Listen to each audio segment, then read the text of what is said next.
like that, but we need to figure it out. So if you need to check the permission levels, what you can do is there's a command called sudo -l. So when you write that, it will give the what is the sudo permission for this user. So lucky for us, it has sudo permission for a file in home Ravi, and the program name is program.sh. So we can see if we need if we can run this. So if I try to execute this directly, I won't get any output because we can execute this only by using this Ravi user. To do that, you can Google it and see how we can do that. So just write like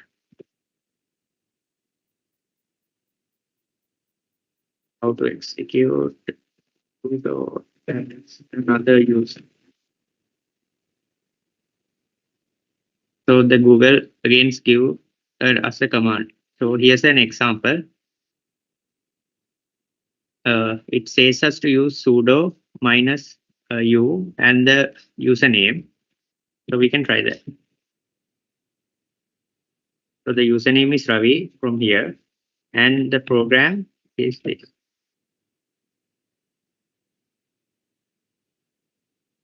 So it gives us a message called usage, and we need to input a path.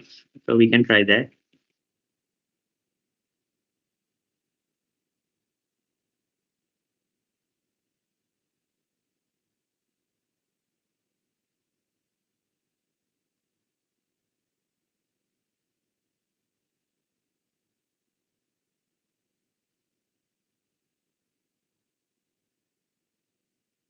So I'm going to give the path of the home directory and see.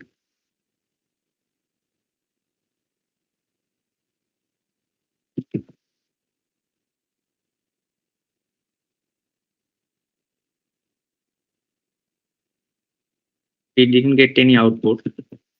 I will try again. So still we don't get an output. So this is the reason I told when you're using a POC from a what you call GitHub. So sometimes it won't work, sometimes it will. So in this case, this POC, we get the remote code execution, but from thereafter we can't do anything because it doesn't list. So what you can do, and the shell is this shell is just a web shell. It runs in the terminal, but it's a web shell, and it's not fully interactive. So like in this Kali, if I type something like cat and use the tab in my keyboard, we can see it gives us options and suggestions. But in this terminal, if I put cat and give the tab, it doesn't give like that. And if I try to erase something in the it doesn't give it like that also. And so what we can do is to make this as an interactive terminal. We have some option called set of commands that we need to run.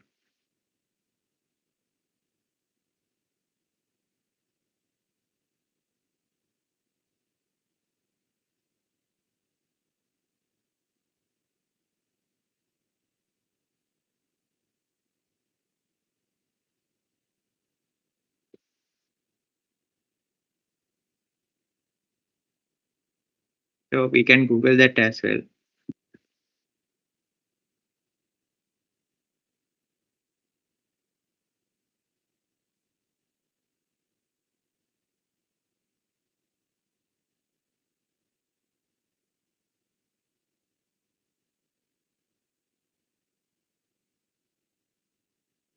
So we can try running these commands and see if it works or not.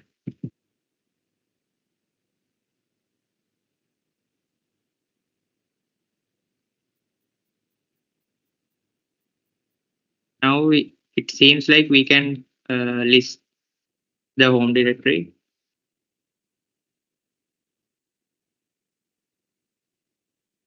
But still we cannot list the Ravi user. So we can use the executable file in here and see what we can.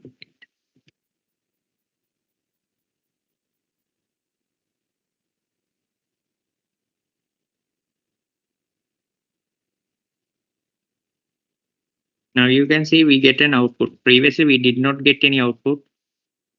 Now we can see we can get our output. Now in here, we are inside the Ravi user and we are executing the program.sh as the Ravi user.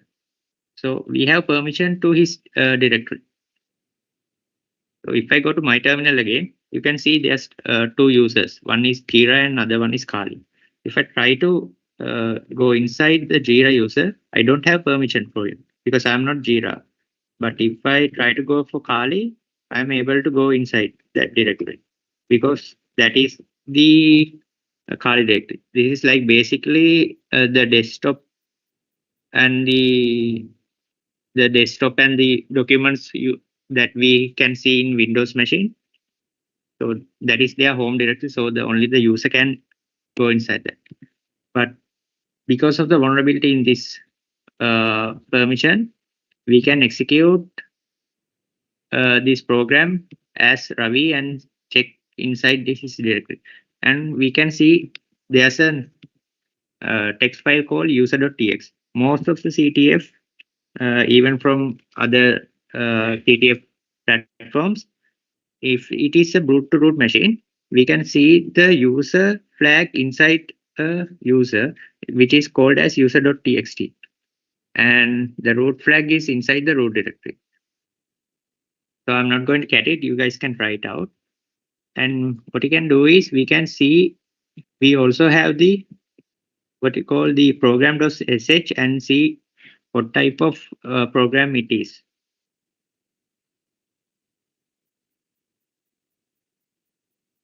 So here I'm going to give the name of the program and it catches the program. So you can do is nobody can understand this. Even I sometimes I don't understand. But if you take it a step back and go by line, you will be able to understand. Or the easiest way now is to go to ChatGPT and copy the entire thing and ask ChatGPT to give a summary. So you guys can try it out and see what you can get out of ChatGPT. But in here, it basically does is it checks if we are providing a path, right? So it checks if the path is a file over here. It checks if it is a file. If it is a file, it cats it. We can see here it uses the cat command to cat the file. If it is a directory, it uses the ls command and it lists the directory. So that's why when you give the path as program.sh, it is a file. So what it does was it cats it. So now we can see what other files are there that we can get from this Ravi directory.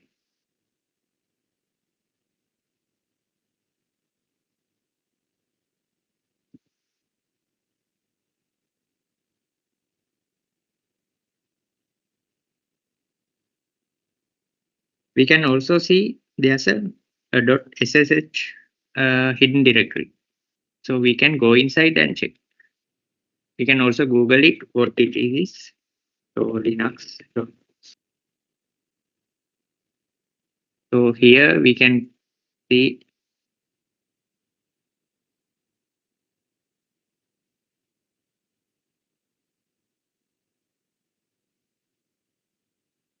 so this is not a default created home directory, but if it is created, it basically say you have SSH.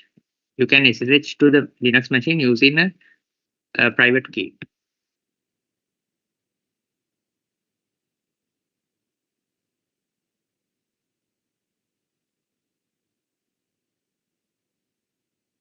So we have plenty of resources in Google, and we can see it.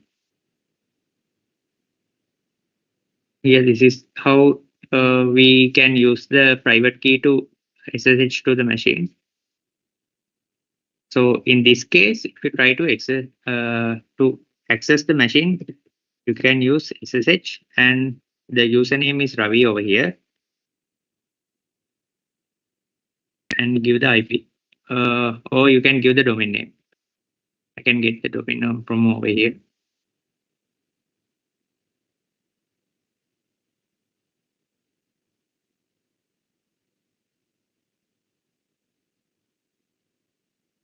So now it asks us for a password, but obviously we don't have the password. You can try something else, or try to brute force it, or try any default passwords. But we don't have the password. But what you can do is, there's an SSH key over here, so you can get it.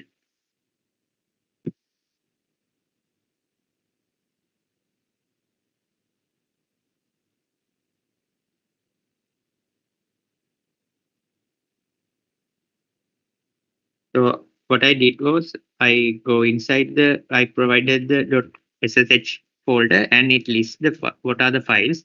Now we can see there's an RSID key. So now we can provide the URL as like that, and we can get the RSA key.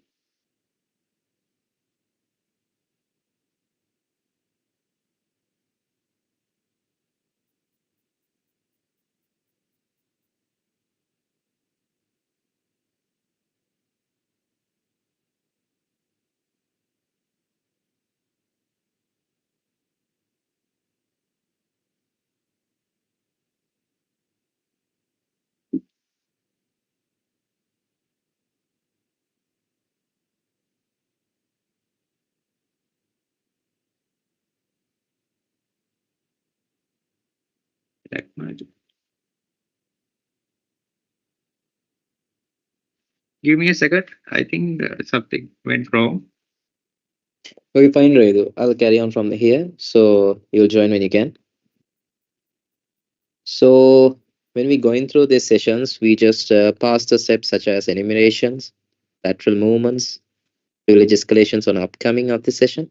So when you speak about enumerations on this, so most of you guys have heard about enumeration, which involves gathering of information about the target systems, which we did earlier. So this helps us to open such ports such as open ports, services, as well as possible vulnerabilities on this, as well as with the help of tools such as Nmap and Info Linux, SNMWalk. So these things help to scan these kind of these kind of hosts services, and also with the help of enumeration, most of the time it helps in understanding the attack surface. So you guys may definitely know that with the help of this enumeration process, the start of a CTF as well as part of a penetration testing or any vulnerability assessment, so you will get more kind of information from this.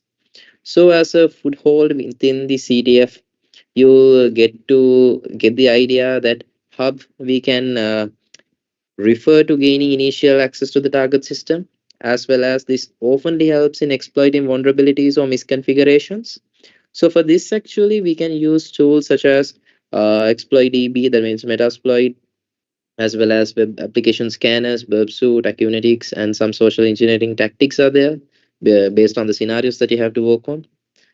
And also, this is very important for CTFs most of the time because it sets the foundation for further explorations and exploitations. So these things are actually common entry points, which includes vulnerable services, web applications, or weak credentials. As well as on the current process that we are going on, we just hopped on the lateral movement, where the lateral movement involves in expanding controls within the target, networking by moving from one system to another, as well as exploitation of shared credentials, lateral exploitation of vulnerabilities such as pass the hash attacks, and also and using post exploitation frameworks like Powersploit. So these are the examples of tools and techniques that we can move on with this. As well as in this stage, it stimulates an attacker's effort to navigate within the network, as well as the escalating privileges and compromising these kind of additional systems. So detection and prevention of lateral movements are very important as well as critical for these kind of security events. Yeah. So next, are you okay with Raidu? Yeah, Avishka. So like Okay. Avishka said, so what we did over here was similar to that. So we got the www dash data user. So it is basically a low privilege user, mostly used by Apache services for to run Apache service as so it when we run a Apache server, so we can put the user as www dash data. So it doesn't have any. Sorry, Raidu. So aren't you sharing a screen or? Yeah, let me. Sorry about that. Okay, sure. You can see my screen, right? Yes, now it's visible.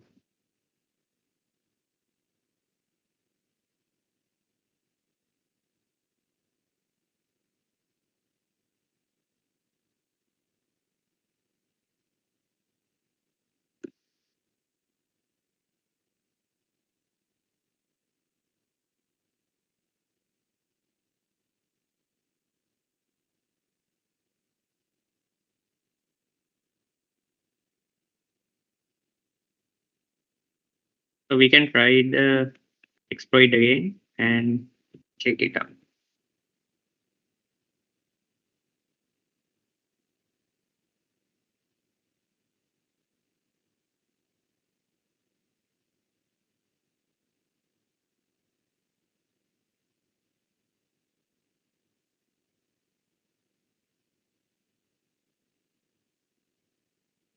So we cannot list everything. So we need to spawn the TTY shell.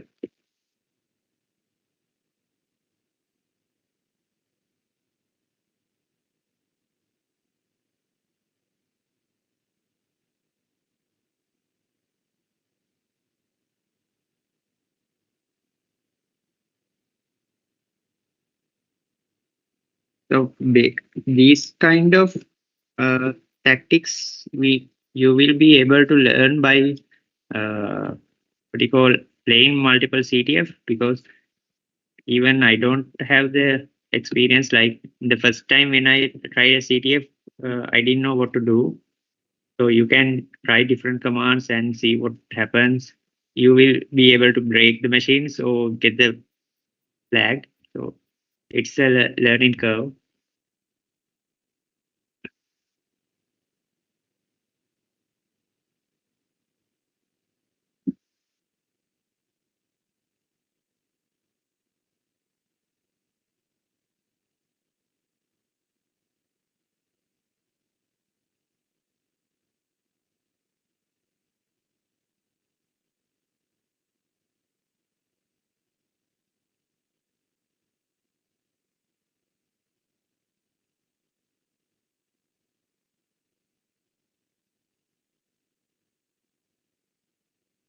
How it works. So let me give the path and get the RS key.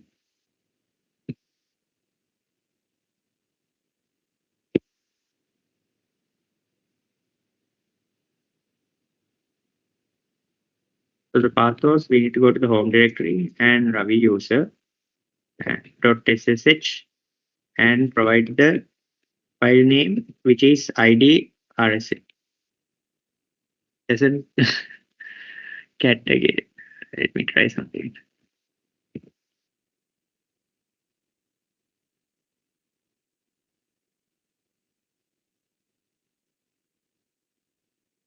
Raidu, you want to try again? So shall I continue with this? Yeah. Oh no, it's there, right? Yeah. What I did was I pasted sudo minus u 2 times. That's why.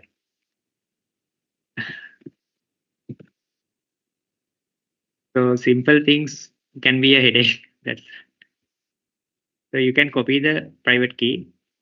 You need to copy the entire key,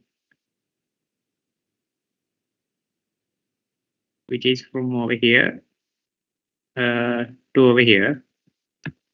So I have already copied it in my directory.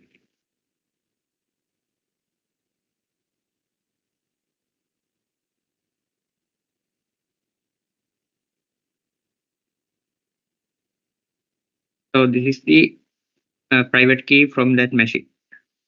So you need to create a, you can copy it and create a, you can use nano or touch or something like that and create a normal text file as the any name you can give it and paste the private key inside it. And this is important, you need to give it permission because you don't need to give it executable permission, you have to reduce permission because sometimes it doesn't work if you had too much permission. So you need to give it either my cmod. So cmod command is used to give permission for a specific file, or you can remove permission and even Google it and see.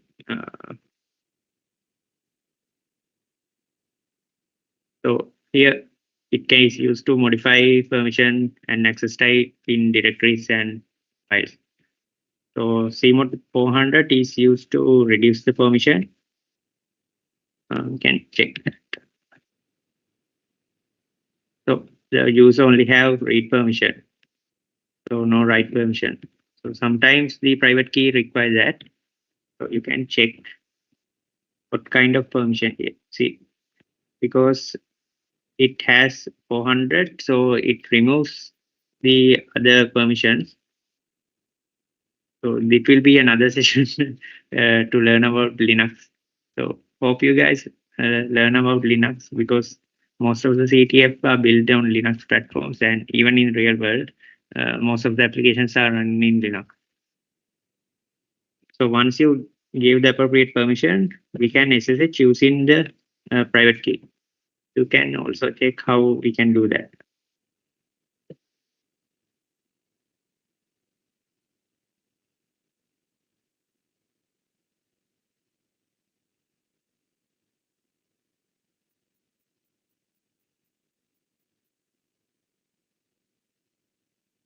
So if you can go through that, I will use the command. We need to use the command as the flag as -L. I think we can get the help tab from the .ssh commands, and we can see -L here. -I. We need to use -I. So that is for the identity file. So SSH tag, we give it as -I, and the file that we created, which has the private key, and also the user of the file, and we need to give the domain name.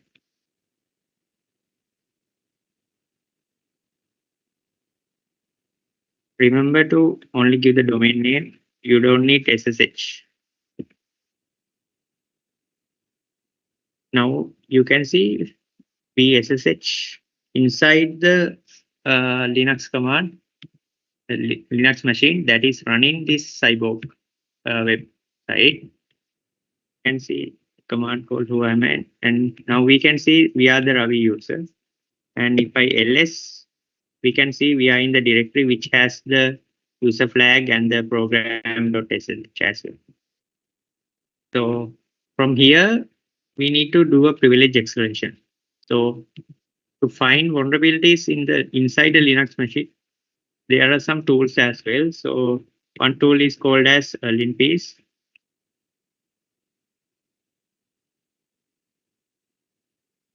So this is also a GitHub tool. So what does linpiece do is, so it just checks the operation systems and file permissions, and it gives the analysis on what could be possible to exploit and such.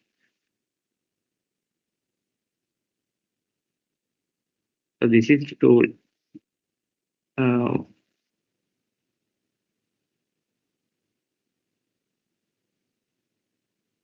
You can build it and check it out as well. So here for GitHub, we have an easy way to do that without use. We can use the curl command because inside this machine we have the curl command as well.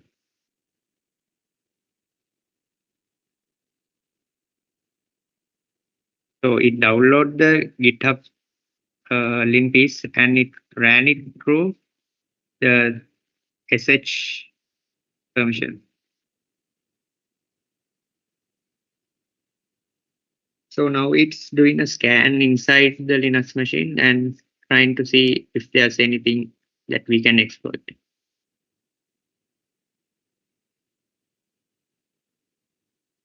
So here it gives the sudo version permission. So we can see if there's any vulnerability over here.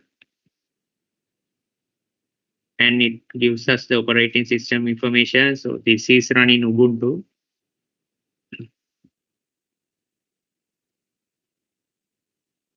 And it gives us environment information. And here it suggests, gives us some exploits that's in Linux. We can check if these things work. So what we can do is it already gives the download URL and we can check from there. So it got downloaded already. What do you call?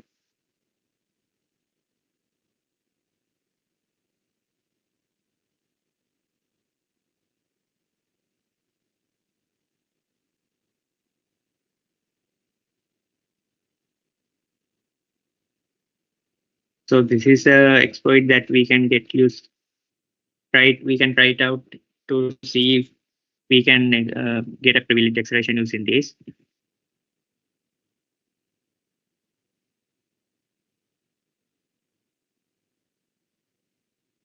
So it takes a while to run the scan. So what I can do is I can end it. And last time we used a command called sudo -l to check the permission of the www data user. So what we can do is we can also try the same thing over here. So sudo -l. So again, we are getting another thing that the user Ravi has permission to, it has sudo permission. So basically, if I do sudo su and proceed enter, it requires us a password for Ravi, but we don't have the password. We can try to reset the password, but still we need the current password. So that's why we can't do that. So we directly cannot go for sudo su and get the root access. But in my Linux machine, is the normal one. So if I put sudo su and it asks us, me for the Kali user's password. So if I know the password of the Kali user, so if I enter that, you can see I get the root. So I am root because I know the password and the Kali user can has access for root sudo permissions as well. But in this case, this Ravi user does not have sudo permission. It only has sudo permission for this one file.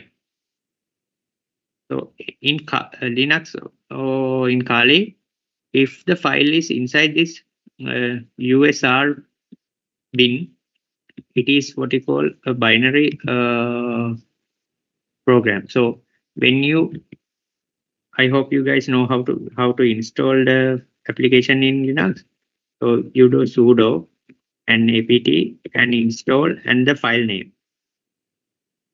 So if, for example, if I do a file name called curl, if you need to install curl, we do like that. So when you install something like that, it goes to this directory in default.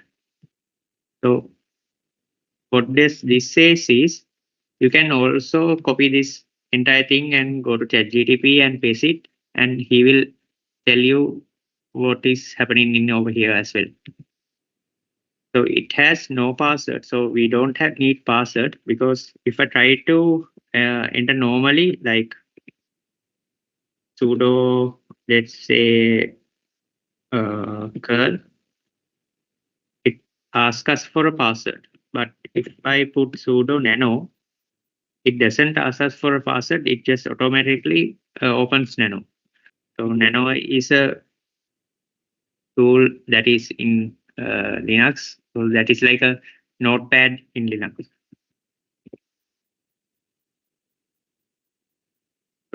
what you can do is there's an we can check if we have pseudo permission for nano, how we need to privilege accelerate.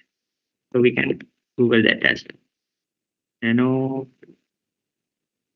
relation.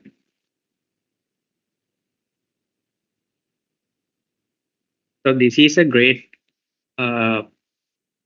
website which has a lot of exploits and privilege acceleration methods. So hope you guys bookmark this and keep, because it is needed for a lot of CTFs. So there's a search, so it has a lot of binaries over here. So like if you guys know the cat command, so how a cat command can be used to do a privilege acceleration. So there's a lot of things. So now what we have is we have nano pseudo permission. So if I put nano over here,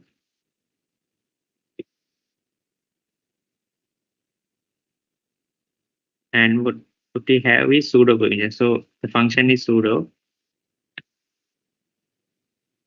Now it tell us something. We need to try these commands and we can get a privilege access. So like before, it says us to go sudo nano, and then it this mark is for the control. So control R and control X. Now you can see here it changes to command to execute. So the command to execute is over here.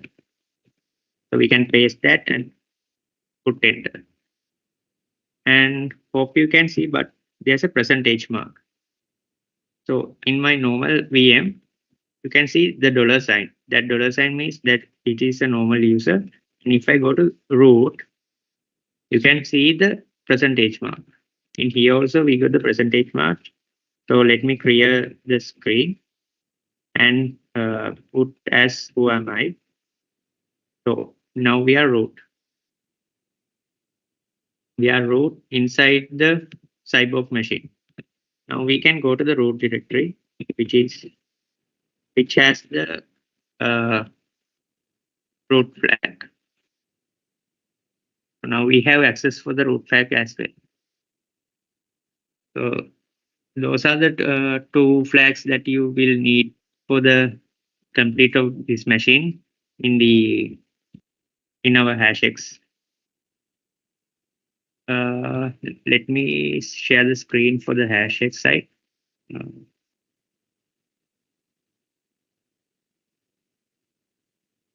So inside the challenges, you can see the user.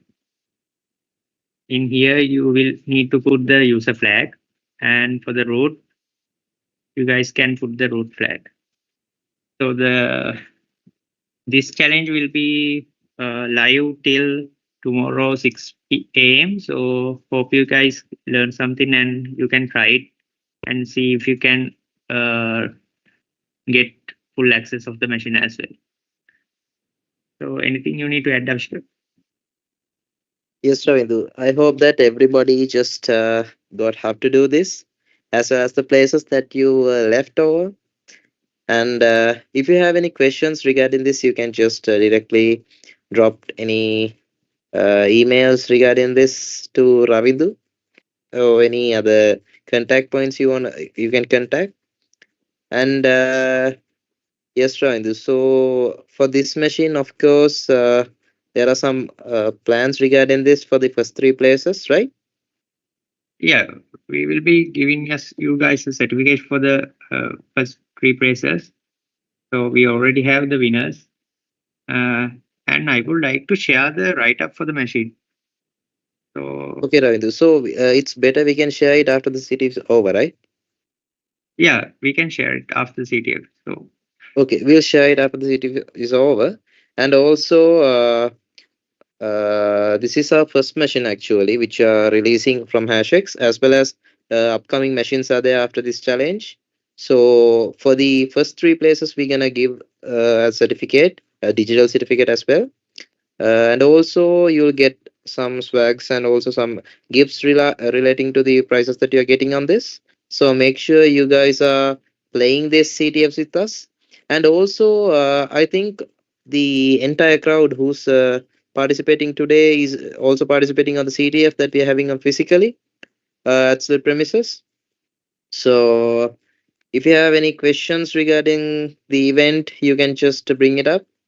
And also, I hope that would be a very exciting event because it's gonna be a big event related to this. Okay, guys. So I'm okay with this. So Ravindu, you're okay with Yeah, this, right? yeah. Okay, guys. Uh, So I hope you guys can speak and unmute and speak also. So if you guys have any question, you can ask right now.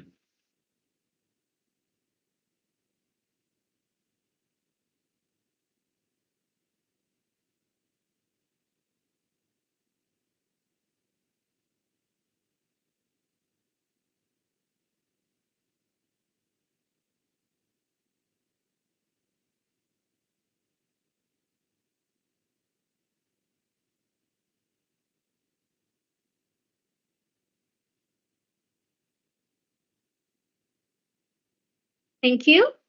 So it's time to ask questions now that we have the privilege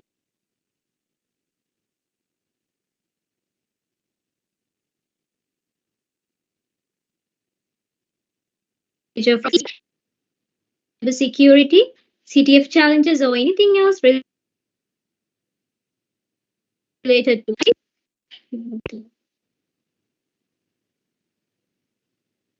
Am I audible? Right.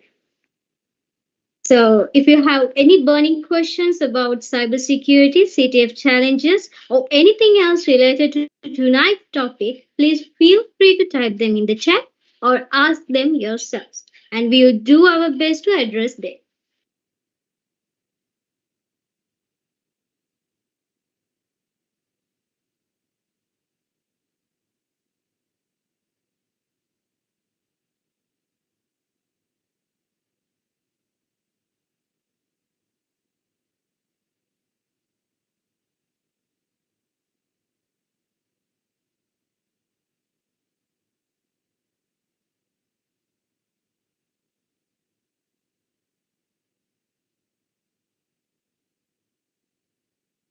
Hello, can you guys hear me?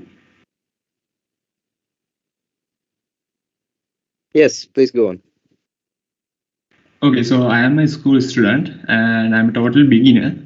Uh, for entering this, to do this CTF, I should know about those tools and other stuff. So, is there any tip for to get idea about those tools and other stuff? Yeah. So the best way to get an idea. So let me ask. You have experience in Linux, in Kali or something like that? No, I'm just started with this program here, Cyber.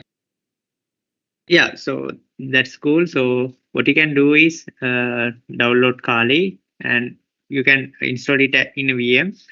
So you can watch some YouTube videos on how to install it as well. So play along inside the Kali. You need to figure out the basics commands. So there's a lot of YouTube videos as well.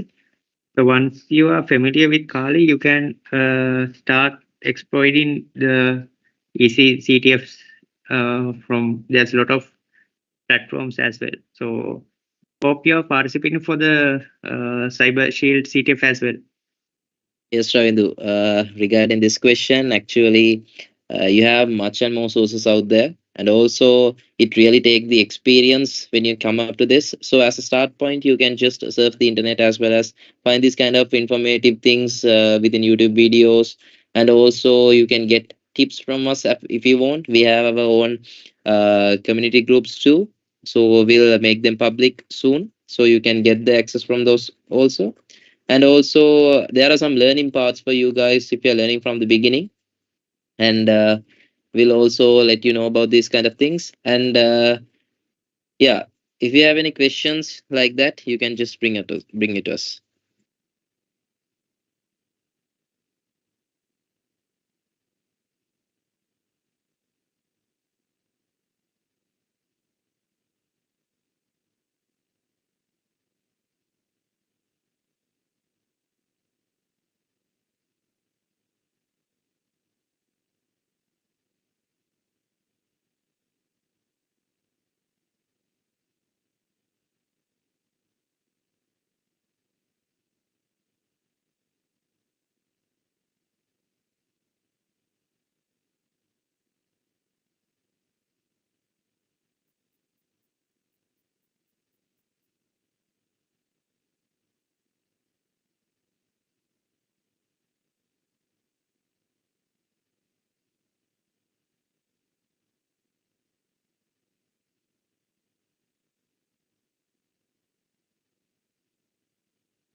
So thank you.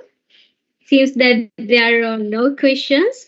So we move forward. I want to extend a huge thank you to our first guest speaker, Mr. 𝗕𝗏𝗵𝗸. Your wealth of knowledge and experience in cybersecurity has truly enriched our session tonight.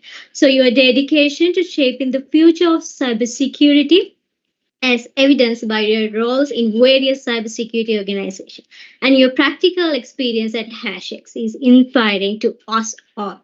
So, as a token of our appreciation, we would like to present you with this token of gratitude. Thank you, Avishka, for your valuable contribution to tonight's session. We look forward to hearing from you in the future.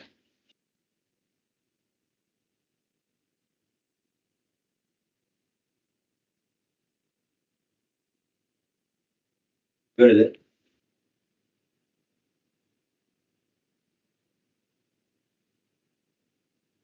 Second, now let's take a moment to extend our heartfelt thanks to our second guest speaker, Mr. Ravindra Rajasinghe. Your passion for coding and application security shines through in everything you do. So your commitment to sharing your knowledge and your involvement in various tech communities is commendable and greatly appreciated. As a small token of our gratitude, we would like to present you with this token of appreciation. Thank you, Mr. Ravindu, for sharing your insights and expertise with us tonight. We are truly grateful for your contribution to our session.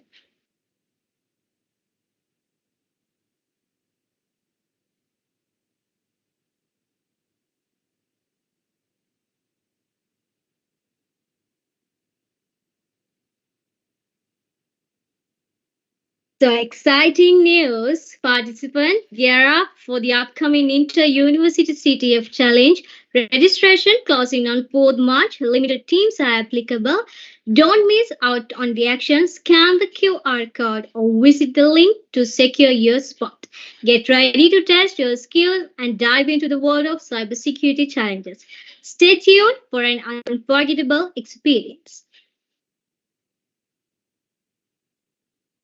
So now I would like to present the sponsors who support us for this event. Silver partner Son 24/7 and gift partner Frela and supported by IEEE Young Professionals.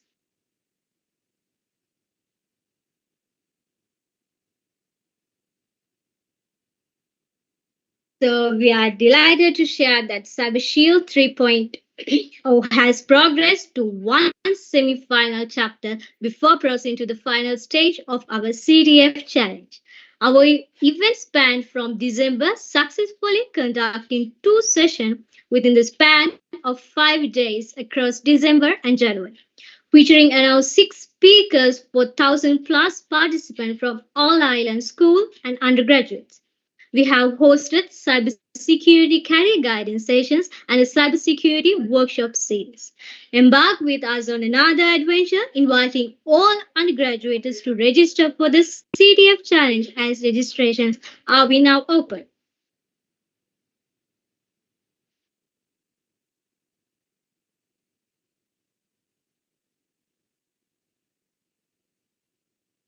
So stay connected with us, the latest updates. Follow us on Facebook and subscribe to our YouTube channel. Scan the QR code below or visit the provided link to join our online community.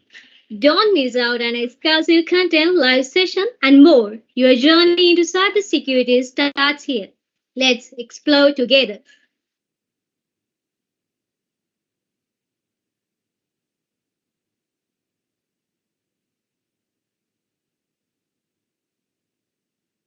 So now capture the moment, right? Before we officially conclude tonight's session, I'd like to invite everyone to turn on their cameras for a moment as we capture this virtual gathering as a moment of our time together and the knowledge we have shared. So, if you are comfortable, please switch on your cameras and make sure to have your background with the picture we have sent for your emails. And let's take a quick snapshot together.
Please turn on your cameras. Let's have a quick snap together.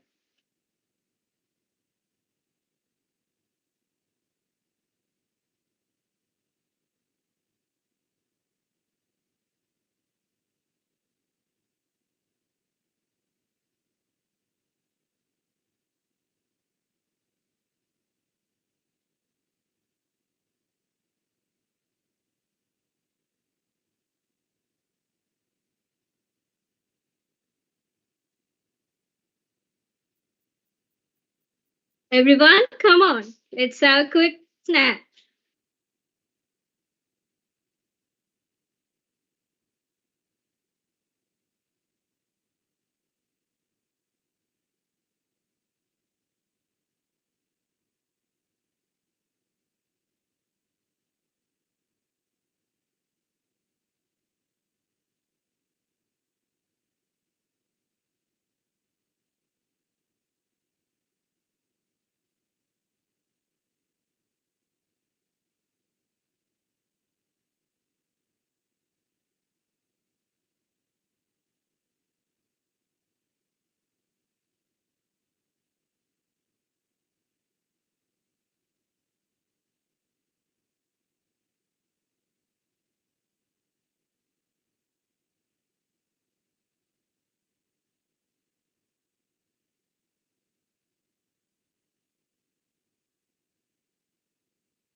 So finally, as we wrap up, I